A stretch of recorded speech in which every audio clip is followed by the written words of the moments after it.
मोना को लेकर दो लोग ईगल गैंग के उस अड्डे पर पहुंच आए थे जहां उनका लीडर जोगिंदर पूरी गैंग की मीटिंग ले रहा था।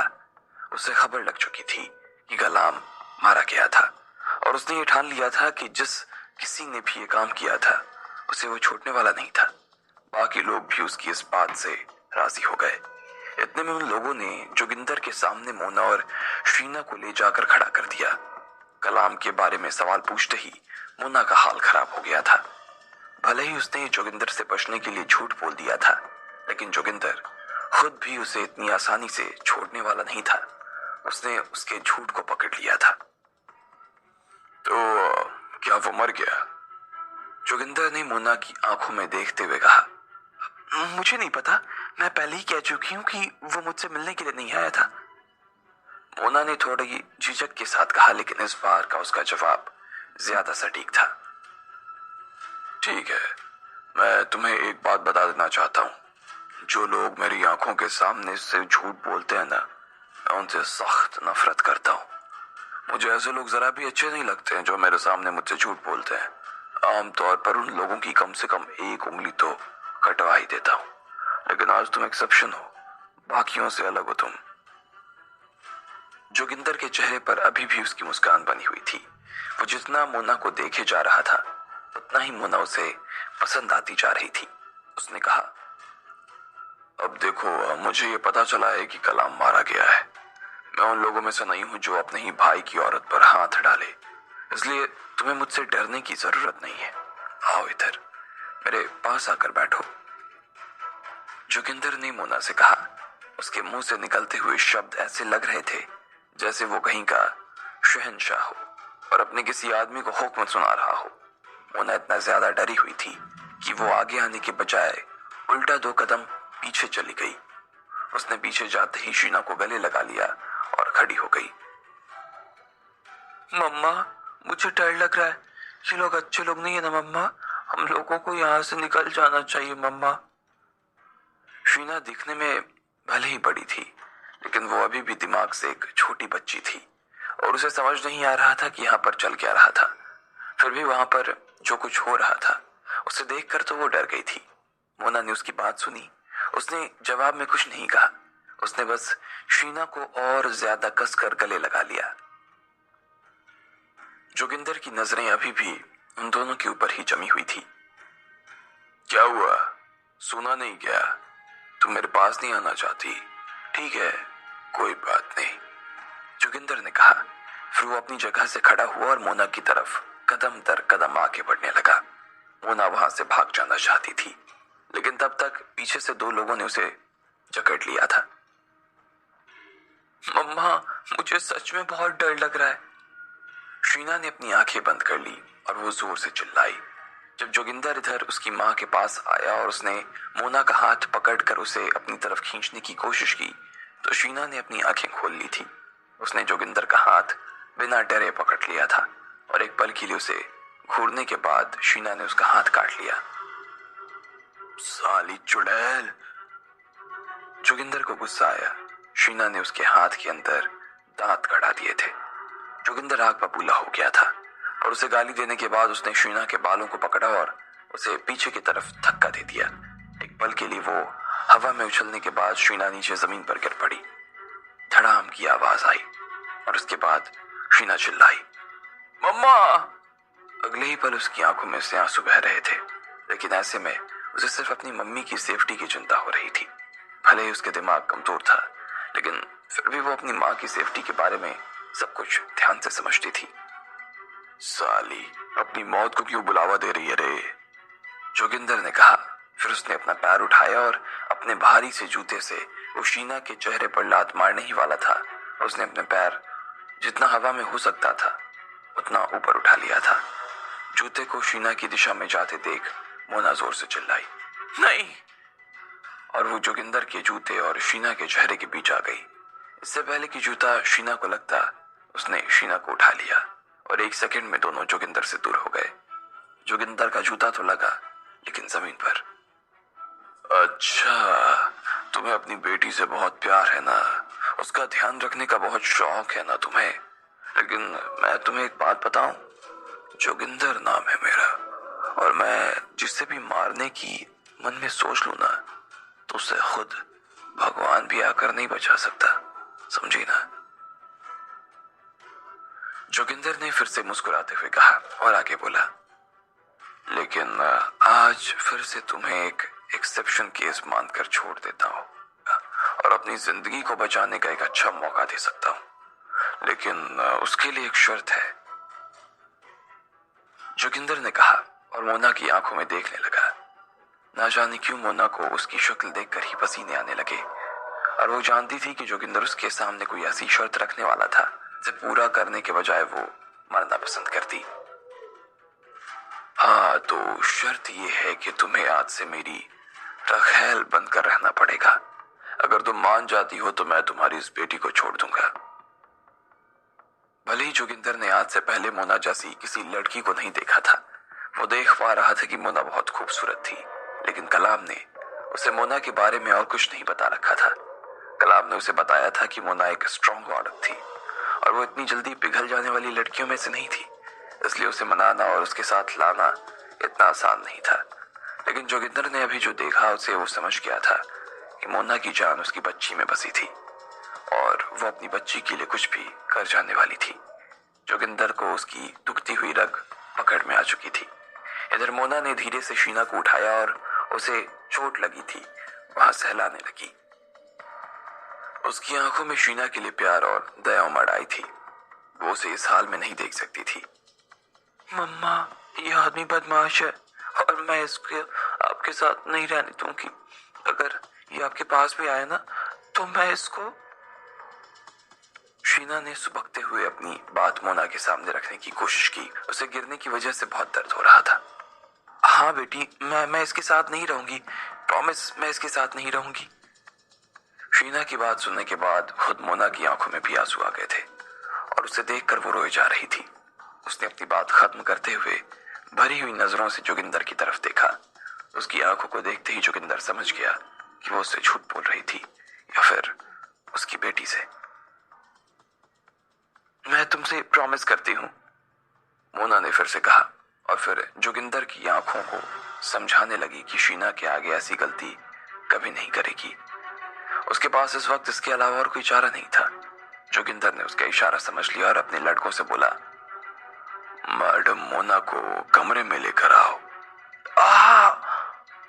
ठीक तभी जब दोनों मोना को लेने के लिए आगे बढ़े, तभी दरवाजे की टूटने की आवाज आई और वहां आती हुई किसी की चीख भी सुनाई दी। सब लोगों का ध्यान दरवाजे की तरफ चला गया। खुद जोगिंदर और उसके आदमी भी हैरान थे और वो लोग दरवाजे की तरफ देख रहे थे। ईगल गैंग का हर आदमी ये आवाज सुनते ही अपनी जगह से खड़ा हो गया और उस खतरे से लड़ने के लिए तैयार था।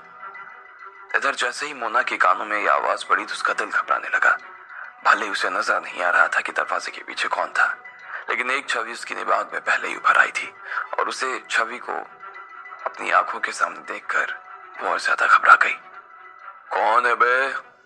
और तेरी हिम्मत कैसे हुई अंदर आने की? साला जानता नहीं ये ईगल गैंग का अड्डा है। सब लोग एकदम से खड़े होकर दरवाजे की तरफ देखकर चिल्ला रहे थे। इधर जोगिंदर और बाकी लोग भी दरवाजे की तरफ बढ़ने लगे थे। ना सिर्फ उन्हें गुस्सा आ रहा था, बल्कि वो हैरान भी थे। हर कोई उस इंसान को देखने के लिए बेताब हुए जा रहा था जो इस तरह दरवाजा तोड़कर उनके अड्डे में घुस गया था। मोना ने शीना को अपने पीछे खींच लिया और खुद भी थोड़ी दूरी पर जाकर खड़ी हो गई। इधर सब लोगों ने जोगिंदर के लिए रास्ता छोड़ दिया और उनमें से कुछ लोग जोगिंदर के पीछे पीछे जाने लगे। उन्होंने बाहर आकर देखा तो उनके 4 से 5 लड़के जमीन पर गिरे पड़े थे और मारे दर्द के बुरी तरह से कराह रहे थे। इधर दरवाजे के उस पार 4 लंबे चौड़े लड़के खड़े थे। वो 2-2 के झुंड में खड़े थे और उन्हें देखकर ऐसा लग रहा था कि वो दरवाजे की चौकीदारी कर रहे थे। ऐसा लग रहा था कि वो सिर्फ आने वाले का स्वागत करने वाले थे, मगर उनका असली बॉस आना तो अभी बाकी था। जोगिंदर ने गहरी सांस ली। उसने जब से बाहर दिखते हुए खाली आसमान की तरफ देखा तो वो खुद भी ये जानने के लिए बेचैन हो गया था कि आखिर ये ऐसा आदमी कौन था जो शेर की मांद में घुस आया था। थोड़ी देर बाद वहां पर लोगों का एक जत्था आ गया। जोगिंदर ने अपनी नजरों को थोड़ा सा और चौकस करते हुए उन लोगों को देखा। उसने उनमें से एक आदमी को पहचान लिया था। वसीम खान था वो। वसीम खान, अचानक से जोगिंदर के मुंह से निकला। इतने में उधर वसीम के पीछे 10 और मुश्तंडे जैसे लड़के आकर खड़े हो गए और वसीम के बगल में एक और जवान लड़का खड़ा हो गया जो कि किसी स्टूडेंट की तरह नजर आ रहा था। जोगिंदर को समझ नहीं आ रहा था कि वसीम जैसा आदमी इस लड़के को घेर कर क्यों खड़ा था। जब जोगिंदर ने ध्यान से उस लड़के को देखा तो उसके मन में एक अजीब सा शक गहराने लगा। उसके मन में यह सवाल उठने लगा कि ये कोई आम लड़का तो नहीं हो सकता, तो आखिर ये था कौन। अब जोगिंदर की नजर घूमकर वसीम पर आग टिकी। इधर जब मोना ने उस लड़के को देखा तो उसकी आंखों में लगभग आंसू ही आ चुके थे। उसका दिल पिघल गया और वो बस रोने वाली थी। वो यहाँ उसे बचाने के लिए आया था। वो लड़का लकी था। अरे ये तो वही है पापा, यही है वो लड़का जिसने अभी मुझे। विकास ने भी लकी को पहचान लिया था। इतनी मार खाने के बाद वो उसे कैसे भूल सकता था। लकी ने उसे देखा और एक पल के लिए उसकी आंखों में हंसी आ गई। लेकिन इससे पहले कि विकास अपनी बात पूरी कर पाता, जोगिंदर ने उसे घूर कर देखा और चुपचाप विकास ने अपनी नजर नीचे कर ली। लकी! शीना तभी पीछे से लकी को देखकर जोर से चिल्लाई, लेकिन इतने में मोना ने उसका मुंह बंद कर दिया। जब लकी ने देखा कि शीना और मोना को अभी तक कुछ नहीं हुआ था तो उसकी जान में जान आई। लेकिन जैसे उसने देखा कि शीना को चोट लगी थी तो फिर उसे गुस्सा आने लगा। आइए आइए वसीम भाई आइए, क्या आप मुझे बता सकते हैं कि ये सब हो क्या रहा है? क्या ईगल गैंग में से किसी ने वसीम भाई को नाराज कर दिया है क्या?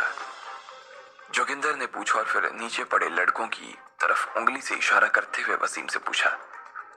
वो वसीम से दबने वाला नहीं था। मैं तुझे बताऊं कि क्या हो रहा है?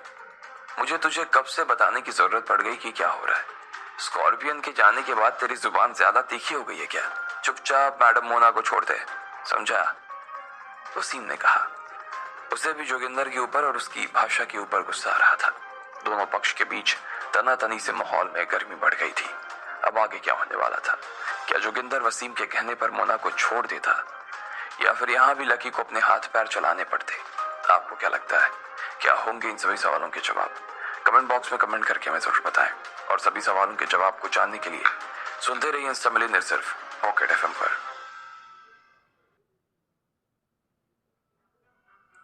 जोगिंदर ने मोना को पकड़ लिया था और वो उसकी तरफ आगे बढ़ने लगा था।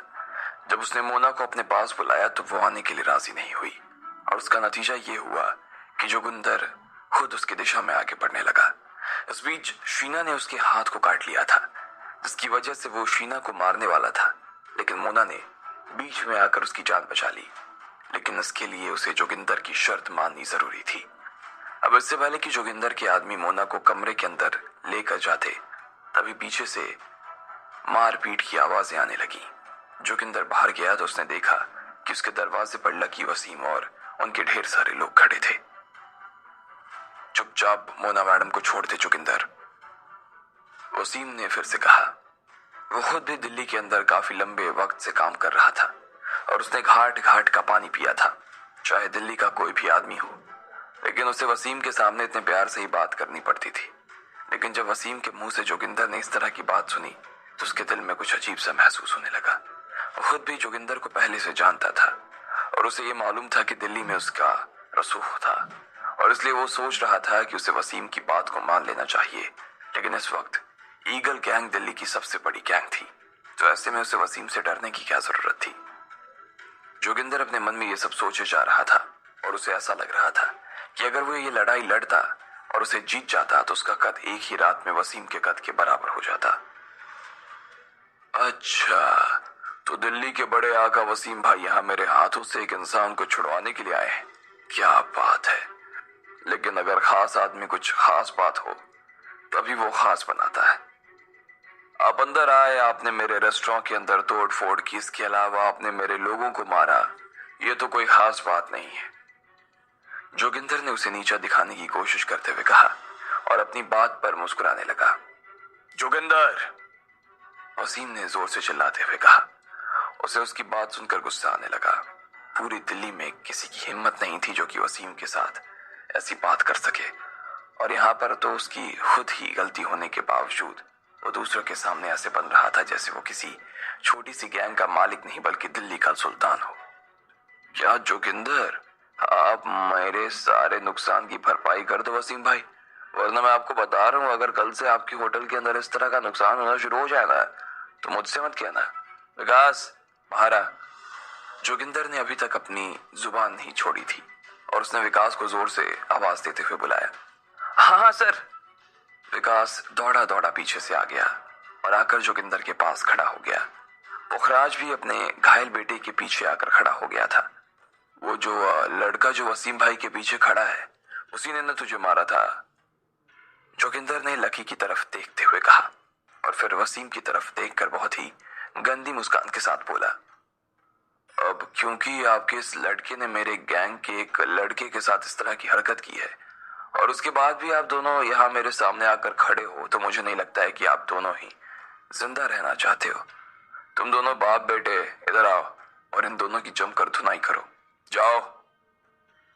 जोगिंदर ने कहा और फिर विकास और पुखराज की तरफ देखने लगा, लेकिन वो दोनों ही वसीम को देखकर एक बार के लिए घबरा गए थे। ना उसके शरीर की बनावट बल्कि उसका ऑरा भी इतना बड़ा था कि वो उसे देखकर ही खौफ खा रहे थे। उसके बाद विकास भी लकी के तेवर को भुला नहीं सकता था, इसलिए उसे काफी डर लग रहा था। देख क्या रहे हो, जाओ, जोगिंदर ने फिर से कहा और इस बार और ज्यादा तेज से चिल्लाते हुए कहा। आज जोगिंदर खुद भी अपनी ताकत का परिचय वसीम को देना चाहता था। जोगिंदर, तेरी इतनी हिम्मत? वसीम ने जैसे किसी शेर की तरह दहाड़ते हुए कहा। लकी अपने कभी जिंदगी में नहीं सोच सकता था कि वसीम का जैसा रुतबा था उसके हिसाब से पूरे दिल्ली में उसे कोई चुनौती दे सकता था, और उसके बाद भी जोगिंदर उसे इस तरह की बात कर रहा था। ये वसीम को बर्दाश्त नहीं था। अच्छा, तो तू वसीम भाई का आदमी था, इसलिए तो मुझे उधर इतना मार रहा था, लेकिन भाई अब तेरा नंबर आ गया है, मुझसे बचकर रहना, समझा ना? विकास ने उठते हुए कहा। वो देख पा रहा था कि जब तक उसके सिर पर जोगिंदर का हाथ था तब तक वसीम और लकी उसका कुछ नहीं बिगाड़ सकते थे। अच्छा, तो इसने तेरे ऊपर हाथ उठाया था बेटा? तूने मेरे बेटे के ऊपर हाथ, पुखराज के बेटे के ऊपर हाथ उठाया? मैं अभी तुझे बताता हूँ, मैं अभी तेरे गाल ना मेरे बेटे के गाल से ज्यादा लाल कर दूंगा। इधर पुखराज को भी तैश आ गया।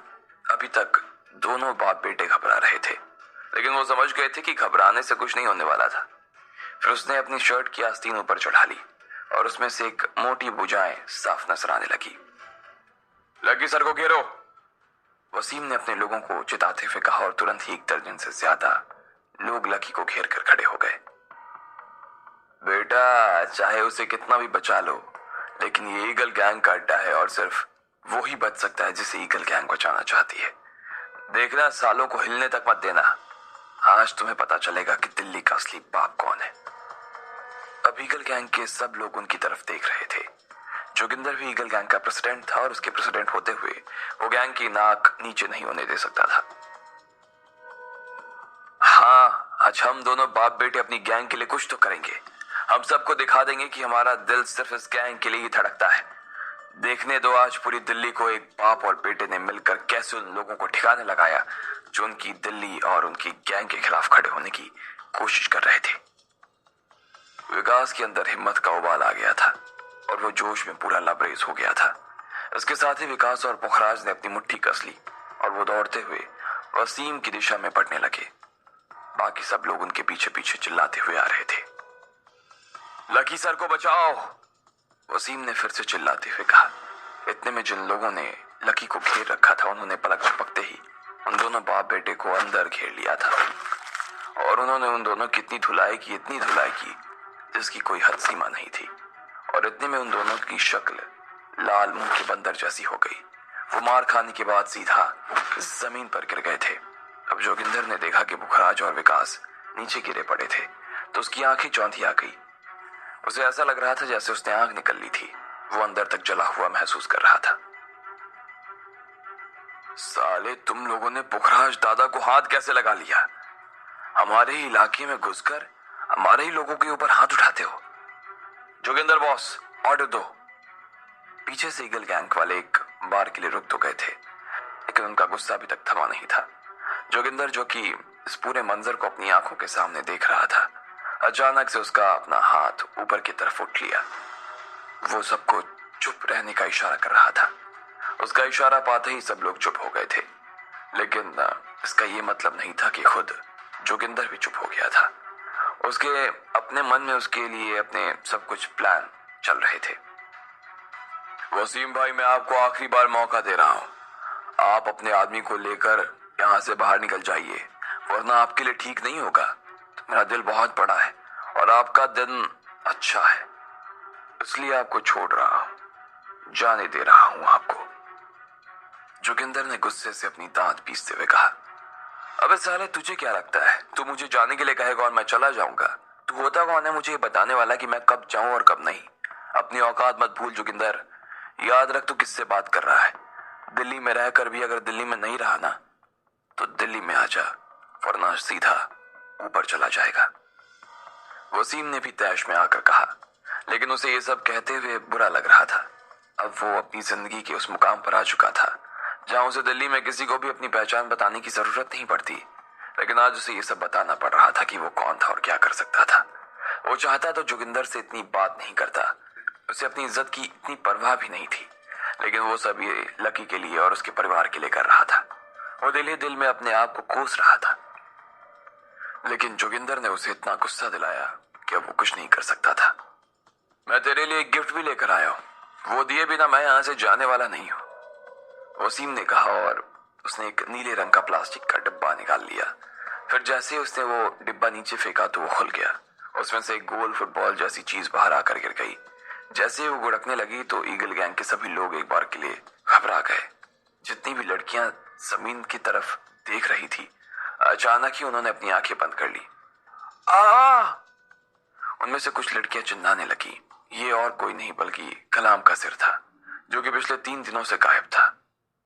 वैसे तो यहाँ वसीम इस सिर को इसलिए लेकर आया था क्योंकि इसी बहाने वो उसे डराना चाहता था, लेकिन उसने सोचा नहीं था कि वो इस तरह से उसे जोगिंदर के सामने फेंक देगा। पर अब जब बात यहाँ तक आ गई थी तो उसके पास और कोई चारा नहीं था। ये बहुत बुरा हुआ, लकी ने अपने आप से कहा। वसीम बहुत जल्दबाजी से काम ले रहा था और इस वजह से तो जोगिंदर का गुस्सा और ज्यादा बढ़ने वाला था। वसीम, जोगिंदर ने अपने दांत भींचते हुए कहा। उसके सिर में गुस्सा ने मानो आग लगा दी थी। उसे ऐसा लग रहा था कि अब वसीम ने अपनी हद पार कर दी और इस बात का जवाब देना उसे बहुत जरूरी हो गया था। वो तुरंत जोर से चिल्लाया, भैया छोड़ मत साले को, हड्डियां तोड़ दो इनकी। इतने में ईगल गैंग के लोगों ने फिर से जोश में आ गए और जोर से चिल्लाते हुए वसीम की तरफ आगे बढ़ने लगे। उनमें से कुछ ने तो हाथ में चाकू लिए थे और बाकी लोगों ने कुर्सी उठाकर उसकी दिशा में फेंकना शुरू कर दिया। वो कुर्सी उड़ते हुए लकी और बाकी लोगों की तरफ आए जा रही थी। वहां पर करीब 150 से ज्यादा लोग मौजूद थे और यहाँ लकी अपने साथ वसीम को मिलाकर सिर्फ 20 ही लोग लेकर आया था। लकी सर को बचाओ, वसीम ने फिर से चिल्लाते हुए कहा। अब चीजें उसकी कल्पना से भी परे जा रही थी और वसीम का सारा ध्यान सिर्फ इस बात पर ही टिका था कि लकी को किसी तरह की चोट न लग जाए, क्योंकि अगर ऐसा कुछ होता तो शायद वो किसी को मुंह दिखाने के लायक नहीं बचता। वसीम की आवाज सुनते ही एक बार के लिए 10 लोगों ने लकी को घेर लिया और उस 10 ने अपने दम पर 150 लोगों को रोक लिया। भले ही वसीम अपने साथ में सबसे ताकतवर लोगों को चुनकर लेकर आया था, पर फिर भी उन सब के लिए 150 लोगों को रोक पाना मुश्किल ही नहीं, नामुमकिन सा था। उनमें से हर एक आदमी अगर 15 से भी लड़ता तो ये बात बन सकती थी, लेकिन वो 15 लोगों से एक साथ लड़ कैसे सकता था? जब उन लोगों के ऊपर बेतहाशा हमले होने लगे तो वो सिर्फ उन हमलों को 5 मिनट के लिए आसपास तक रोक पाए और उसके बाद वो सब खुद भी नीचे जमीन पर गिर गए। उसके बाद उन्हें ईगल गैंग के लोगों ने दबोच लिया और पूरी तरह से मारने लगे। अब लकी को बचाने के लिए वसीम के साथ में 4-5 लोग आ गए थे। उन्होंने अपने शरीर को अपनी ढाल बना लिया और उससे ही वो लकी की हिफाजत कर रहे थे। अब आगे क्या होने वाला था? कितनी देर बचा पाता वसीम लकी को इस तरह से, या फिर जोगिंदर अपने इरादों में कामयाब हो जाता? आपको क्या लगता है, क्या होंगे इन सभी सवालों के जवाब? कमेंट बॉक्स में कमेंट करके हमें जरूर बताएं और सभी सवालों के जवाब को जानने के लिए सुनते रहिए इंस्टा मिलियनेयर सिर्फ।